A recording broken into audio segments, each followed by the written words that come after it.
Ratusan ribu masyarakat Palembang memenuhi Benteng Kuto Besak BKB pada malam pergantian tahun 2025. Drone show meriahkan tahun baru di BKB sebanyak 150 drone diterbangkan di langit Palembang dengan memanfaatkan teknologi AI. Membentuk formasi 15 logo atau ikon Palembang, drone ini beratraksi persis di atas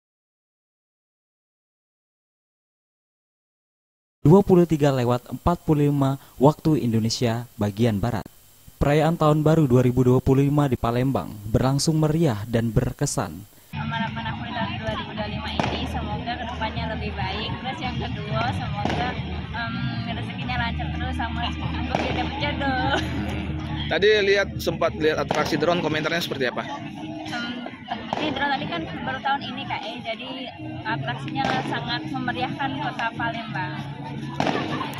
Itu sangat menarik, ini peminat di kota Palembang. Soalnya drone-nya sangat bagus. Inovasi pertunjukan drone menjadi simbol semangat baru kota ini dalam menyongsong masa depan. Dari Palembang, kami mengucapkan selamat tahun baru 2025. Tim Liputan Sriwijaya TV.